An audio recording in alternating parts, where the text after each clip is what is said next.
రీసా గారు నమస్కారం. నమస్కారం. సో నాకు ఒక పెద్ద డౌట్ ఉంది, చిన్న డౌట్ పెద్ద డౌట్. మీ వీడియోస్ చాలా చూస్తుంటాను నేను. ప్రతి వీడియోలో డాన్సెస్ జాయ్ఫుల్గా ఎప్పుడు హ్యాపీగా కనిపిస్తారు మీరు ఫ్యూచర్లో. అంటే మన డే టు డే లైఫ్లో అందరితో అట్లా జాయ్ఫుల్గా ఉండడం చాలా కష్టం. అంటే ఒకరు ఈ మాట అంటారు, ఒకరు ఆ మాట అంటారు. మంచిగా ఉన్నా సరే వాళ్ళు ఏదో ఒకటి అంటూ ఉంటారు కదా. అయినా కానీ మీలాగా జాయ్ఫుల్గా ఉండాలంటే నేను ఏం చేయాలి? అలా పాపం చూడండి ఒకసారి, అట్లుండాలంతే. అంటే మనసులో మనకి నిశ్చిత అభిప్రాయాలు కానీ ఒక వ్యక్తి పట్ల ఉంటే మనసు మెల్లగా బరువు అయిపోతుంది. అంతకుమించి ఇంకా దీనికి పెద్ద సొల్యూషన్ కొన్ని కొన్ని మనం యాక్సెప్ట్ చేయలేం కదా. అంటే మనం చేసి చూడరా, అది ఏమవుతుందో. అది వేరే వాళ్ళకి, ఇప్పుడు వేరే వాళ్ళకి జరిగితే యాక్సెప్ట్ చేస్తున్నావు, సెల్ఫ్ వచ్చినందుకే ప్రాబ్లం అవుతుంది. అందుకని ఇది వ్యక్తిగా మనం అర్థం చేసుకోవాల్సింది. ఇదేమి ఒక రూల్ ఆఫ్ లా కాదు, లేకపోతే కాన్స్టిట్యూషన్లో రాసిలేదు. కాన్స్టిట్యూషన్లో కానీ లాలో కానీ బాధపడొద్దు అని ఉండదు.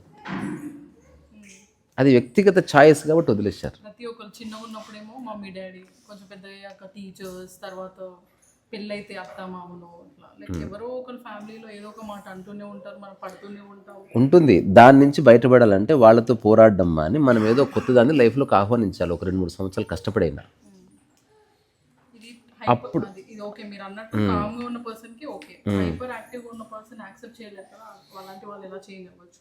తెలియదు నాకు. ఇదంతా అబ్స్ట్రాక్ట్గా అడుగుతున్నావు. అతను ఎవరో నాకు తెలియదు కదా. ఒక పర్సన్, అందుకని ఆ పర్సన్ ఎవరో మాట్లాడితే అతని సందర్భం ఏంటో చెప్పొచ్చు. అంటే ఒక పర్సన్ ఊరికే కోపం వస్తూ ఉంటుంది అంటే యాక్సెప్ట్ చేయలేరు అసలు.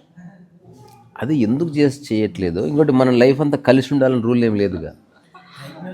ఇప్పుడు మనకి ప్రకృతి కాళ్ళు ఎందుకు పెట్టిందంటే ఏమైనా ఇబ్బంది ఉంటే వెళ్ళిపోవడానికి. మనం అక్కడే ఉండి పోరాడడం ఎందుకు? కానీ మనం ఏం చేస్తున్నాం, వ్యాలిడేషన్ అక్కడి నుంచే కోరుకుంటున్నాం. సరే, ఒక వ్యక్తిని ఫిజికల్గా వదిలేయలేకపోయినా మానసికంగా వదిలేయడం నేర్చుకోవాలంట. నేను అట్లీస్ట్ ట్రై చేయాలి అనుకుంటే ఈ గంట సేపు నాకు మన ప్రపంచంతో ఎవరితో సంబంధం లేదు అనుకోగలగాలి. అప్పుడు ఒక మనకున్న విశాల దృక్పథం వల్ల లైఫ్లో ఉన్న సమస్యలు పెద్ద సమస్యలుగా అనిపించవు. నేను ఒక్కదాన్ని నేను నిరసిస్తాను. ఏంది, మనకు కొంచెం దూరం ఉండి ఏం చేసినా నాకు ఓకే. ఎవరన్నా బెదిరిస్తున్నారా, కొడుతున్నారా, వాళ్ళకి దూరంగా ఉండండి. అంటే ఇది నేను ఊరికి జనరల్గా చెప్తున్నా. ఎవరన్నా మన ఇంట్లో బెదిరించే వాళ్ళు ఉన్నారనుకో, లేదా చేయి లేపుతున్నారనుకో, అట్లాంటి వాళ్ళని మాత్రం టోలరేట్ చేయొద్దు. వాడు ఎవడన్నా కానీ, తండ్రి అయినా పై వలగొట్టాలి ఆడిని, వాడు ఎవడన్నా సరే. వీలైతే మనుషులను పెట్టి కొట్టేయాలి వాడిని. అంటే నేను చెప్పేది అంత సీరియస్ తీసుకోవాలి. నువ్వు మాట్లాడు, being human, discuss with me. కానీ డిస్కషన్లో కొంచెం అడిట్ అయితే ఇట్లా అంటారు కొందరు. అంటే ఎదురుగున్న వ్యక్తి చిన్న వ్యక్తి అయితే వాడు దాడి చేస్తాడు. ఇంకొందరు లేడీస్ మీద చేతులు లేపుతారు. కొందరు ఏదో ప్రత్యేక సందర్భం వచ్చి నువ్వేదో అడ్డు ఆపడానికి చేయడానికి చేయి వాడడం వేరే. కానీ జస్ట్ నువ్వు ఒక పాయింట్ ప్రూవ్ చేయడానికి, లేదా నువ్వు చెప్పింది చేతగాక ఎదుటి వ్యక్తి అర్థం చేసుకోవట్లేదని నువ్వు చేయి చేసుకుంటున్నావు అంటే అట్లాంటి వ్యక్తులతో మాత్రం నేనంట కలిసి జీవించకూడదు. ఆడెవడన్నా కానీ. ఇది నా జీవితంలో నేను తీసుకుంటున్న స్టాండ్. అయినా కొట్టినా ఓకే అంటే ఇంకా వాడి డిస్కషనే లేదు. బెదిరించినా నాకు ఓకే అంటే ఏదో అక్కడ బలహీనత ఉంది. ఇప్పుడు అట్లా ఆ ఎదుటి వ్యక్తి యొక్క చేతగాంతనం అట్లా. అంటే మీ లైఫ్లో మీకు ఎప్పుడైనా ఇట్లా బాగా కోపం వచ్చిన సందర్భంలో ఏం చేస్తారు ఫస్ట్ మీరు? నాకు బేసిక్గా కోపం రాదు, నేను నటిస్తాను. దాన్ని బాగా ఇప్పుడు నేను నటించడానికి ట్రై చేస్తున్నాను, వస్తలేదు. నాకు కోపం ఎందుకు వస్తుంది? నాకు బేసికల్గా ఏ ఎక్స్పెక్టేషన్ లేదు. నేను ఎప్పుడు నాకు అనుభూతి కలుగుతుంది, ఇప్పుడు కలుగుతుంది, నేను ఒక్కడే ఉన్నా అనిపిస్తుంది నాకు. మీరందరూ నాలో భాగమే ఉన్నారు తప్ప నేను ప్రత్యేకమైన ఎంటిటీస్ నేను ఏదో ప్రూవ్ చేయాలని ట్రై చేస్తలేను. నేను ఇంట్లో ఎట్లుందో అట్లే కూర్చున్నా. అసలు ఇగో ఈ ఎగ్జిబిషన్ రోజు ఈ సాయంత్రం కొత్త బట్టలు ఉన్నాయి, మర్చిపోయినా కట్టుకోవడం. ఎవడైనా గుర్తుంటుంది కదా, కన్నం ఉండి బాగానే ఉన్నాయి అంటే బాగానే ఉన్నాయి ఓకే అన్నా. అంటే నేను ఎట్లున్నా బాగున్నా. అలాగా నేనేం అనార్కిస్ట్ని కాదు, నేను ఎవరికి అప్పులు చేయలేదు, ఎవరికి అబద్ధాలు చెప్పట్లే నేను. అంతే. ఇంకొకటి, ఒక మనిషి ఎంతమందితో మాట్లాడతాడు, ఎంతమందితో మంచిగా ఉంటాడు? మాక్సిమం 10 మంది. మంచిగా ఉంటే నువ్వు మంచిగా ఉన్నట్టు నటిస్తున్నావు అంటారు. ఇంకో అసలు ఎదుటి వ్యక్తి ఏమంటాడో వదిలేద్దాం. ఉదాహరణకి ఎవరో అందరు నువ్వు అందంగా ఉన్నావని, నీకు తెలియదా? ఒకవేళ నువ్వు ఉన్నావు అనుకో, వాడు చెప్పినా ఉన్నావు, చెప్పకపోయినా ఉన్నావు. నువ్వు లేవనుకో, 1,000,000 మంది చెప్పినా నువ్వు లేవని. ఓహో, నీకు అట్లా అనిపిస్తుందా అంటే నీకు తెలివి ఉన్నట్టు. మురిసిపోయినావు అనుకో, అజ్ఞానం. వాళ్ళు ఏమనుకున్నా మనకు సంబంధం లేదు. నీకు తెలుస్తుందా లేదా? Are you aware of your life or not అనేది రియల్ క్వశ్చన్. ఇప్పుడు నేను అప్పులు చేస్తున్నాను, నాకు తెలిస్తే గుడ్, దాని పర్యవసానాన్ని నేను భరిస్తాను. అంటే మామూలుగా ఒక ఆడపిల్లకి ఎలా ఉంటుందంటే తల్లిదండ్రులు చెప్పినట్టే వినాలి వాళ్ళు. అంటే నేను ఒప్పుకుంటున్నా, ఉండొచ్చు, నెగిటివ్ నేను ఒప్పుకుంటున్నా. మనిషిగా పుట్టడం మన దురదృష్టం actually most of the times. ఓపిక పిట్ట అనుకో, అది త్వరగా అది ఫ్రీ అయిపోతుంది, ఎగురుతుంది, తను నచ్చిన చెట్టు మీద వాళ్తుంది, బెంజ్ కారు మీద రెట్టేస్తుంది, ఇదంతా. సో మనిషికి అట్లా లేదు. మనిషి నువ్వు చెప్పినట్టు తల్లిదండ్రులు, నాలాంటి తల్లిదండ్రులు అనుకో, నేను స్వేచ్ఛనిస్తా. కానీ ఇంకోటి ఉంటాడు, వాడు దొంగ నా కొడుకు ఉంటాడు, వాడు నేను చెప్పినట్టు వినాలి, పార్టీకి వెళ్ళాలన్నా ఇట్లనే ఉండాలి, కాళ్ళు చక్క పెట్టుకో, అన్నం తింటే మెతుకులు కింద వేసి తింటు, వాడు జీవితంగా ప్రపంచంలో వాడుకున్న జ్ఞానాన్నంతా పిల్లలకి ఇవ్వాలని ట్రై చేసి నాశనం చేస్తారు. ఇప్పుడు అది తప్పించుకోనికి రాదు. ఈ కండిషనింగ్ ఉండి ఉండి ఉండి ఉండి ఆ ఫాదర్ మెంటాలిటీ వచ్చేస్తుంది. ఆ తర్వాత వాళ్ళు పెళ్లి చేసుకోవడం ఏదో జరుగుతుంది. ఇప్పుడు ఇదే మెంటాలిటీ అక్కడ మానవ సంబంధాలు చెడగొట్టే విధంగా మారిపోతుంది. సో ఇది అంతులేని శృంఖల. సో దీని నుంచి బయటపడాలంటే అవేకనింగ్ ఒక్కటే మార్గం. ఎవడో ఒకడు మేలుకున్నాడు. ఇప్పుడు ఒక ఫ్రీ బర్డ్ లాంటి నన్ను చూసి ఇలా నేను ఉండాలి అని అనుకొని ఉండడం సాధ్యం కాక చర్చిస్తున్నారు. నేను చెప్తున్న నా వల్ల ఒక 500 మంది జీవితంలో అన్ని సమస్యలు ఉన్నప్పటికీ వాళ్ళు హాయిగా ఉన్నారు. దాని అర్థం పారిపోవడం అని కాదు. నేను ఎప్పుడు పారిపోవడాన్ని ప్రతిపాదించలే. ఇంట్లోనే ఉండు, అమ్మను వదిలేయకు. సమస్యలు ఉంటాయి, వాటిని అడ్రస్ చేద్దాం. సమస్యలు ఉన్నాయని దమాక్ ఖరాబ్ చేసుకునే బదులు సమస్యల గురించి కుటుంబం మాట్లాడి కొంత డబ్బు ఎర్న్ చేద్దాం. టీవీ చూసే బదులు చింతకాయ పచ్చడి పెట్టి అమ్ముదాం. ఇవి ఎవరు చేయట్లే. ఇప్పుడు నేనున్న మా అమ్మాయితో, మా బిడ్డతో బొమ్మ వేయించిన, నేను మా అమ్మతో వేయించిన. ఇప్పుడు మా ఫ్యామిలీ ఒక ఎంటర్ప్రైజు. ఇప్పుడు చూడు, ఏదో రోజు సరిగ్గా అనుకుంటే నెలకు కొన్ని వేలు, కొన్ని థౌజండ్స్ ఎర్న్ చేసే ఒక అవకాశానికి నేను ద్వారం ఓపెన్ చేస్తున్నా. దానిని ఎంతో సమయాన్ని ఇస్తున్నా. ఇది కొంతసేపే ఉంటుంది. ఆ తర్వాత వాళ్ళకి ఎప్పుడైతే ఒక అర్థమవుతుందో అప్పుడు కలిసి జర్నీ చేయొచ్చు. అది నాకు తెలియదు అసలు, ఏ జనరేషన్ లేదు, అంతకంటే పిచ్చిది ఏం లేదు. తప్పదు అది. అందుకని దాన్ని మనమే ఉదాహరణగా నా కుటుంబ వ్యవస్థని, నా కుటుంబం ద్వారా వచ్చింది ఏది నేను అంగీకరించలేదు. ఇప్పుడు నేను మా వంశంలో ఎవరూ చేయని పనులు కొన్ని వేలు చేశాను. కొన్ని చెప్తా మచ్చుకి. మొట్టమొదటి పుస్తకం రాసింది నేను మా మొత్తం వంశంలో. నిజానికి మా వంశంలో పుస్తకాలు రాసేది లేదని నేను రాయకుండా ఉండాలిగా. నేను బ్రేక్ చేసిన బ్యారియర్. మా వంశంలో మొదటిసారి ఇంగ్లీష్లో అనర్గళంగా మాట్లాడింది నేను. యూట్యూబ్ మొట్టమొదటి చేసింది నేను. గడ్డం పెంచింది నేను. ఆ గడ్డం పెంచి ముడేసింది నేను. మొట్టమొదటి కారు కొన్నది నేను. అందరినీ కారు ఎక్కి తిప్పింది నేను. విమానం ఎక్కి విదేశాలకు పోయింది నేను. విమానంలో నాకు మా అమ్మని, తర్వాత మా మైత్రిని, బిడ్డని ఎక్కించి తిప్పింది నేను. సో ఎన్నో చేశాను.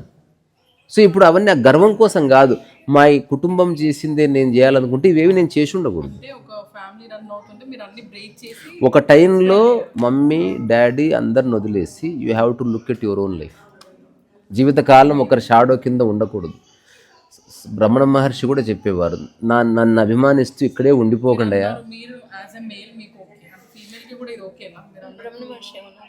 నా దగ్గర ఉండకండి, పెద్ద చెట్టు కింద చిన్న మీరు మొలకెత్తవు నీ నీడలో, అందుకని కొంచెం దూరం పోయి ఉండి అని చెప్పేవారు. ఇప్పుడు నువ్వు చెప్పేది నేను ఒప్పుకుంటున్నా. అయినప్పటికీ find ways, don't fight, explain. మనకి ఇంగ్లీష్లో కొన్ని పదాలు డెలిబరేషన్ అంటారు, లేకపోతే నెగోషియేషన్ అంటారు. డోంట్ ఫైట్ చేస్తే బిటర్నెస్ వస్తుంది. ఎక్స్ప్లెయిన్ చేయి. నేను ఒక మాట చెప్తా, నా దగ్గరికి ఒక వ్యక్తి సలహా కోసం వస్తే నేను ఇచ్చాను ఒక 3 years క్రితం. నేను జాబ్ వదిలేద్దాం అనుకుంటున్నా అంటే దయచేసి ఈ విషయం ఇంట చెప్పొద్దు, గొడవలు అయిపోతాయి. వదిలేయాలి, కానీ ఇట్లా కాదు. మీరు ఒక 2 years తర్వాత వదిలేయండి. ఇప్పుడు మీరు ఇంట్లో ఏం చెప్పండి, జాబ్ వదిలేద్దామని ఆలోచన వస్తుంది కానీ ఇప్పుడు వదలను అని చెప్పండి. So let them listen to your words. సరదాగా మాట్లాడండి. జాబ్ వదిలేసినా సక్సెస్ అవ్వడం ఇప్పుడు జాబ్లో నాకు 60,000 వస్తున్నాయి.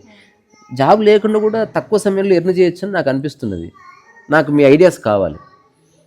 ఇంకోటి, జాబ్ ఉండటం వల్ల మీతో టైం స్పెండ్ చేయలేకపోతున్నా అంటే దాన్ని మీరు ఎక్స్ప్లెయిన్ చేయండి. ఇప్పుడు మీరు ఏదో రోజు నాకు ఇప్పుడు ఒక అవగాహన వచ్చి నేను జాబ్ వదిలేస్తున్నట్టు మా ఆయన 2 ఏళ్ళుగా చెప్తూనే ఉన్నాడు అని వాళ్ళు వింటారు. మనం ఎప్పుడు హఠాత్తుగా చెప్తే అక్కడ గొడవ అవుతుంది. మనిషి మరణంతో సహా అంగీకరిస్తున్నాడు. హఠాత్తుగా చెప్తేనే డివాస్టేట్ అవుతున్నాడు. నేను అంట ప్రిపేర్ ద గ్రౌండ్, సైకలాజికల్గా వాళ్ళని ప్రిపేర్ చేయి. Always explain. మనం మాట్లాడట్లే, మనం ఓన్లీ కొట్లాడుతున్నాం. తూతుమ్మయమే నేను నువ్వు. తర్వాత ఈ ఇళ్ళకి డోర్లోటి పాడేని పోయి తలుపులు వేసుకుంటారు కదా. అసలు నేను ఒకవేళ నేను కనుక ముఖ్యమంత్రి అయితే అన్ని ఇండ్లలో డోర్లు తీసేస్తాను. అంటే అసలు ఫస్ట్ ఆఫ్ ఆల్ యాక్సెస్ ఉంటలేదు ఒకరికొకరికి, ఐలాండ్ అయిపోయింది. అది ఆరోగ్యకరంగా ఉంటే ఒక కోపంలో నాకు డోర్ వేసుకున్నారు అనుకో, నాకు ఒకసారి భయం వేస్తుంది. డోర్ వేసుకుంటారు, నాకు భయం వేస్తే చచ్చిపోతారేమో, కేసు నా మీదకి వస్తుంది. చచ్చిపోవడం నాకేం ఉండదు. అలాగే అందరు నడుచుకుంటూ బయటకు వస్తామని చెప్పు, చేసి నడుద్దాం. చలో బయట మాట్లాడుకుందాం పా. సో రీసా గారు, ఈ question from each and every house wife. Okay. ప్రతి హౌస్ వైఫ్ స్టక్ అయిపోతారు. పిల్లలు అది స్టక్ అయిపోతారు. వాళ్ళు తిరిగి సంపాదిస్తున్నా కానీ లిమిటెడ్ డబ్బులు రావట్లేదు. అవి ఆ ఫ్రస్ట్రేషన్, మళ్ళీ పిల్లల్ని చూసుకోవడం, ఇంట్లో పని చేయడం, ఫుల్ స్ట్రెస్ అయిపోతుంది కదా. అంటే మీ పాయింట్ ఆఫ్ వ్యూలో ఎట్లా బ్యాలెన్స్ చేయొచ్చు? ఇదంతా ఆషమాషి కాదు కానీ నేనే చెప్తున్నా, డిపెండెన్సీ నుంచి బయటపడే ఆలోచన లేనివాడు ఇవేవి చేయలేడు. ఊరికే సినిమాల్లో అవుతుంది, ఇప్పుడు మా ఇంటి మహాలక్ష్మి లాగా. రియల్ లైఫ్లో ఎప్పుడైతే ఒక వ్యక్తి నువ్వు సైకలాజికల్లీ, ఎకనామికల్లీ, ఫిజికల్లీ డిపెండ్ అయినావో నీకు అవయవాలు లేనట్టే. నువ్వు తాకట్టు పెట్టేసినావు. నువ్వంటే నీవని కాదు, ఆ వ్యక్తి ఎవరో. అందుకే ఫస్ట్ నుంచి మనకు చిన్నప్పటి నుంచి అవగాహన ఇయ్యలే, భార్య అంటే ఇది, ఆడదంటే ఇంతే అని నిర్వచించడం వల్ల అది నిజం అనుకుని చాలామంది బతుకుతున్నారు. ఇప్పుడు అట్లీస్ట్ నా చుట్టూ ఉన్న మహిళలు, నా బిడ్డ కావచ్చు, మా అమ్మ కావచ్చు, మా మైతులు కావచ్చు, వాళ్ళలో శక్తివంతమైన నేను స్థితిని చూస్తాను. నేను సేవ చేయించుకున్నాను. నేను చెప్పిన మీరు నాకు సేవ చేయడానికి పుట్టలేదు, మీ సేవ మీరు చూసుకోపోండి. ఇప్పుడు ఇట్లా చెప్పే మొగుళ్ళు లేరు, కొడుకులు లేరు, ఒప్పుకుంటున్నా. కానీ ఆ ఎడ్యుకేషను ఎవరో ఒకరు స్టాండ్ తీసుకుంటే ద్వారం ఓపెన్ అవుతుంది. కొంత సంఘర్షణ పడాల్సి వస్తుంది. బట్ ఏదేమైనా నేను ఎకనామికల్గా నేను డిపెండ్ అవనయా, నేను కూడా ఒక డబ్బు సంపాదిస్తాను అని ఈరోజు డిస్కషన్ స్టార్ట్ చేస్తే ఏదో రోజు సరే ఏం చేస్తావో చెప్పు అని వస్తుంది ఒక డిస్కషన్. అప్పటికి నువ్వు ప్రిపేర్ అయితే ఓ కొత్త ద్వారం ఓపెన్ అవుతుంది. ఎందుకు సంపాదించాలంటే నీ మీద గెలవాలని కాదు. ఈ చిన్న ఇల్లు కాదు, మన ఇద్దరం కలిసి ఒక పెద్ద ఇల్లు కొనుక్కుందాం. ఇప్పుడు ఎందుకంటే అరుచుకుంటే పక్క వాళ్ళకి వినిపిస్తుంది, అప్పుడైతే వినిపించదు అని చెప్పొచ్చు. అట్లా అంటే నేను అంటున్నా, మనమే ఒక స్టెప్ తీసుకోవాలి. ఇది ప్రాపంచికంగా నేను చెప్తున్నాను. ప్రకృతి పరంగా అసలు వేరే సాటి మనిషే లేడు. నువ్వు ఒక్కదాని ఉన్న. ఇప్పుడు అడవిలో ఒక జంతువు ఉంటుంది, దాని జంతువుల కమ్యూనిటీలో ఏ జంతువు కూడా ఫుడ్ తెచ్చిపెట్టదు. బ్రూటల్ రియాలిటీ ఉంటుంది. అటువంటిది కనుక మన ఇండ్లలో, మన వ్యవస్థలో ఉంటే అసలు ఇట్లా ఎవ్వడూ లేజీగా ఉండడు. నేను అంటున్నా, చిన్న ప్రయోగం చేయండి చూద్దాం. కుటుంబ సభ్యులు ఎవరి ఆహారం వాళ్ళే చేసుకొని తినాలి, ఎవరి బట్టలు వాళ్ళే ఉతుక్కోవాలి, ఎవరి గ్రోసరీస్ వాళ్ళే కొనుక్కొచ్చుకోవాలి. అప్పుడు లేజినెస్ ఎట్లుంటుంది? ఇప్పుడు అమ్మ పోయి తెచ్చుకుంది, పోయి కొడుకుగా నేను వండుకున్న తిన్నరా, నువ్వు తెచ్చుకోలేంగా, అప్పుడు కదా వాడు పోయేది.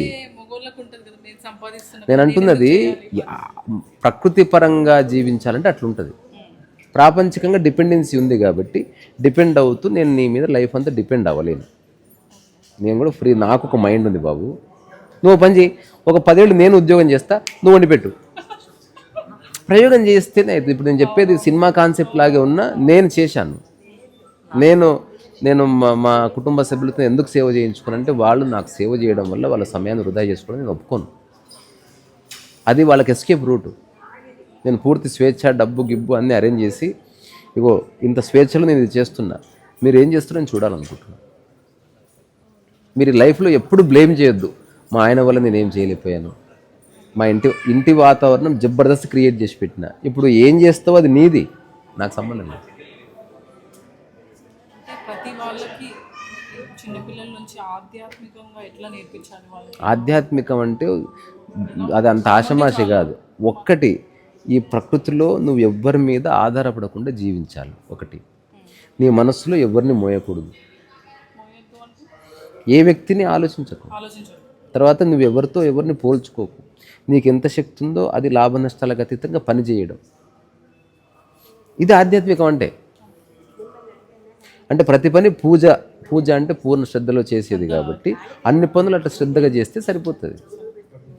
కానీ ఇలా చేయడం అంత ఆశమాషి కదా. మనం చిన్నప్పటి నుంచి టూ మచ్ కండిషనింగ్, ప్రపంచం, స్కూల్స్, ఫస్ట్ వచ్చిన వాడికి ప్రైజ్ ఇవ్వడం, అక్కడనే కరప్షన్ స్టార్ట్ అయింది.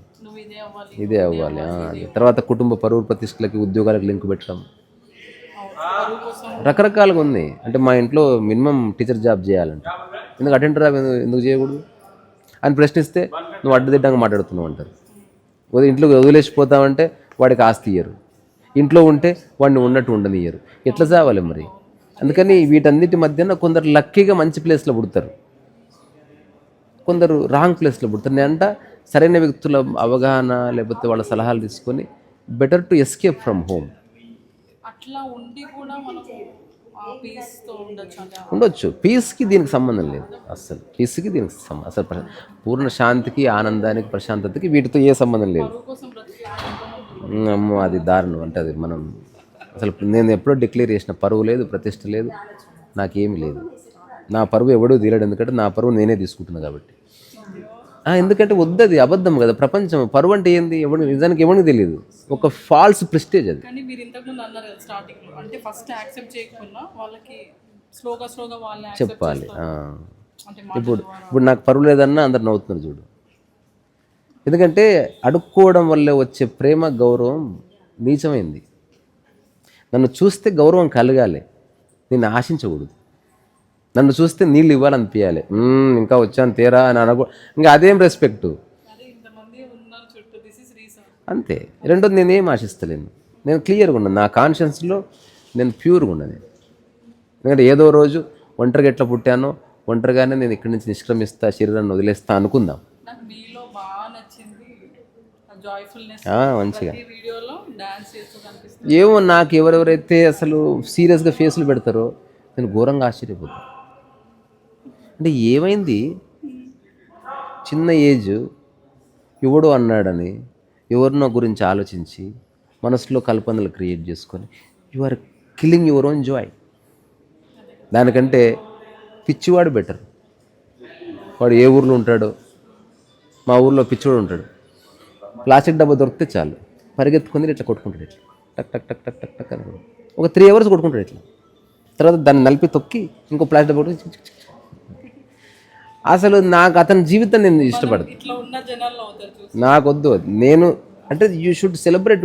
అడవిలో ఉన్న చిన్న చీమ కూడా ఏదో పని చేసుకుంటుంది, తర్వాత చిన్న పక్షి వర్షం రాగానే పడి దొర్లుతుంది. ఇంకా వాటికి లేని ఈ బిజీనెస్ మనిషికి ఎందుకు? ఏం ప్రూవ్ చేయాలని? నువ్వు ఎంత చేసినా కుటుంబ సభ్యులు గుర్తించకపోతే నీకు మళ్ళీ బాధేస్తుంది కదా. నిజంగా గుర్తింపే కావాలనుకుంటూ 5 మంది ఫ్రెండ్స్కి నెలకు 1000 రూపాయలు ఇయ్యి, వాళ్ళు గుర్తిస్తారు కదా.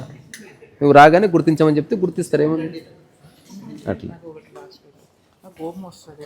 నటించు. కోపం వేరే వాడు ఉన్నాడు, వేరే ఎక్స్పెక్టేషన్ వల్లనే కోపం వస్తుంది. మనం అవునన్నా కాదు. అసలు ఎందుకు ఎక్స్పెక్ట్ చేయాలి? నేనంటే ఒకసారి ఒక చిన్న ప్రయోగం చేద్దాం. కొంతకాలం మన పనులు మనమే చేసుకుంటే మన లైఫ్ ఎట్లుంటుంది ఇంతే. ఇది ఒక గొప్ప సొల్యూషన్. నేను దాదాపు నేను చేసుకుంటాను. అసలు ఆ డిపెండ్ అయితే టైం అంతా కిల్ అవుతుంది తెలుసా. మన పని మనం చేస్తాం. అవును. నేను ఈవినింగ్ వస్తా, 4కి వచ్చేస్తా. 4:30కి వచ్చేస్తా. ఎందుకు అదే పద.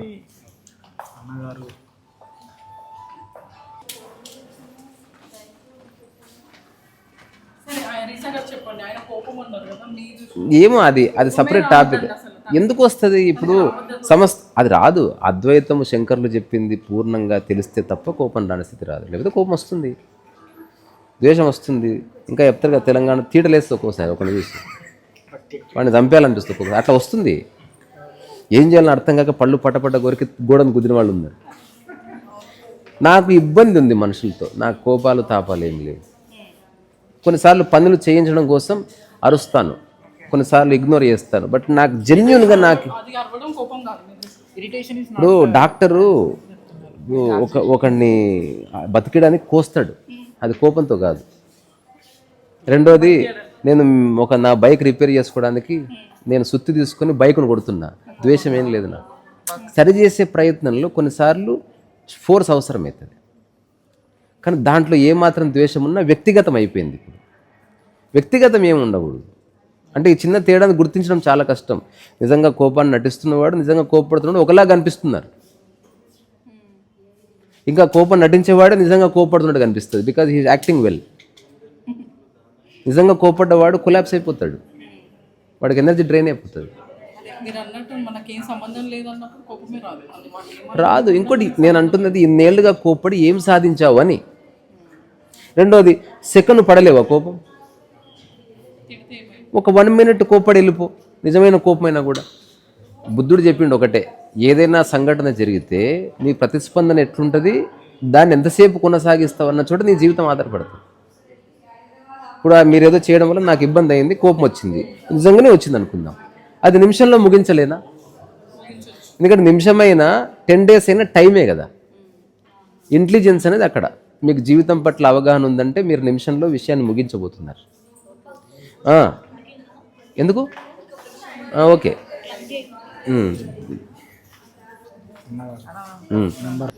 ఎట్లుంది అసలు పట్టించుకోవద్దు, ఫ్రీ అయిపోండి దాని నుంచి.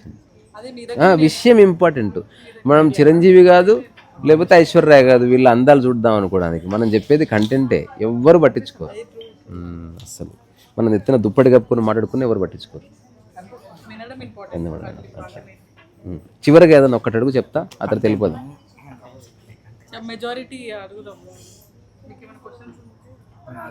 అయిపోయింది ఆల్రెడీ.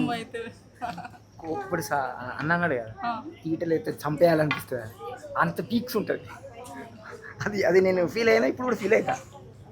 అది అయితే చాలా మంది స్టూడెంట్స్ ఇప్పటికీ కూడా, అంటే ఒక 10 సార్లు ఫెయిల్ అయినా ఇంకా లైఫ్ వదిలేసుకునే సిచ్యువేషన్లో చాలా మంది. ఇంకా అంటే ఇన్నిసార్లు అయినా ఇంకా నాకు రాదు, ఫెయిలియర్ రాదు, తల్లిదండ్రులు సపోర్ట్ చేయరు, ఫ్రెండ్స్ సపోర్ట్ చేయరు, నేను ఏం చేయాలి అని లాస్ట్ సూసైడ్ వరకు వెళ్ళే, డిప్రెషన్ వరకు వెళ్ళే. మనం మాట్లాడాలంటుంది, మాట్లాడాలి. నేను మాట్లాడాను కాబట్టి, సరైన వ్యక్తి మాట్లాడితే, మాట్లాడే మాటల్లో సత్యం వింటే జీవితం యొక్క వైశాల్యత తెలిసి ఆగిపోతారు. మెయిన్ రాంగ్ పర్సన్స్తోనే ప్రాబ్లం. రైట్ పర్సన్స్ ఏమో దొరకరు. రైట్ పర్సన్స్ కన్విన్సింగ్ ఉండరు, రాంగ్ పర్సన్స్ అందంగా ఉంటారు. వాడు నీట టైగీ కట్టుకొని రెడీగా ఉంటాడు నేను దమా ఖరాబ్ చేయడానికి. వాడు ఎవడో బెగ్గర ఉంటాడు, వాడు నీ లైఫ్ని మార్చొచ్చుగా, నువ్వు నమ్మవు. అది ప్రాబ్లం. అందుకని ఒక రకంగా చెప్పాలంటే, జీవితం అనేది ఒక లక్కీ లాటరీ. మన జీవితం మన చేతుల్లో ఉన్న, మన జీవితం చాలామంది చేతుల్లో కూడా ఉంది. అయితే అలా డిప్రెషన్లోకి వెళ్ళిన స్టూడెంట్కి ఒక మెసేజ్, జీవితం ఒక్కసారి ఆకాశం దిక్కు చూడు, లేకపోతే ఎగిరే పిట్ట దిక్కు చూడు, ఒక చిన్న పిల్లవాడిని చూడు. నువ్వు ఎంచుకున్నది రాకపోతే అది నీ తప్పు కాదు, దాని అర్థం ఇంకొకటి రాబోతుంది, దాని గురించి ఏదైనా ప్రయత్నం చేయండి. అసలు ఫెయిల్ లేదు, పోల్చుకుంటేనే ఫెయిల్. అసలు ఫెయిల్ అనేది లేదే లేదు. నీ జీవితంలో కొంత బతకడానికి డబ్బు కావాలి, అది ఎట్లా ఎర్న్ చేయాలని ఆలోచించుకో బై. ఫైండ్ ఏ వే. మాట్లాడుతూ ఉండు. నీ దగ్గర ఎంత డబ్బు ఉంది చూసుకో, నీకు ఎంత నాలెడ్జ్ ఉందో చెక్ చేసుకో, నీ ఫ్రెండ్స్ ఎవరో చూసుకో, నువ్వు ఏ ఊర్లో ఉన్నావో చెక్ చేసుకో, నువ్వు చేసే పనికి అక్కడ బిజినెస్ దొరుకుతుందో చెక్ చేసుకో. 1 సంవత్సరం ప్రయోగం చేస్తాను, సిన్సియర్గా ప్రయత్నం చేయి. నీ ఆహారపు అలవాటు మానుకో, నీ పొట్ట తగ్గించుకో, మౌనంగా ఉండు. నువ్వు చేయాల్సినవి బోల్డ్ అన్నది లేదు, నువ్వు అనుకున్నది ఒక్కటి రాలేదు, నువ్వు డ్రాప్ అయిపోతా, మిడిల్ డ్రాప్ అవుతా అంటే అది నీ ప్రాబ్లం, అది అప్బ్రింగింగ్ ప్రాబ్లం. అది నిజానికి that is not the problem. నా దృష్టిలో అది ప్రాబ్లం కాదు. అంతే.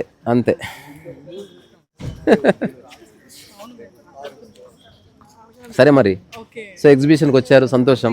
మళ్ళీ మాట్లాడుకుందాం. చూసావా, ఇది ప్రవాహ స్థితి అంటే ఇది. వాళ్ళు ఒక పక్క వాళ్ళ డ్యూటీ వాళ్ళు చేసుకుంటున్నారు, మన డ్యూటీ మనం చేసుకున్నాం. Never fight with mind and people, find way. నేనైతే ఎప్పుడు వాటర్ లాగా ఏమీ కాదు అని తెలుసుకుంటే చాలా జరుగుతుంది. ఇదే కావాలంటే అది తప్ప ఏది జరగదు. సరేనా? Thank you so much. మంచిది.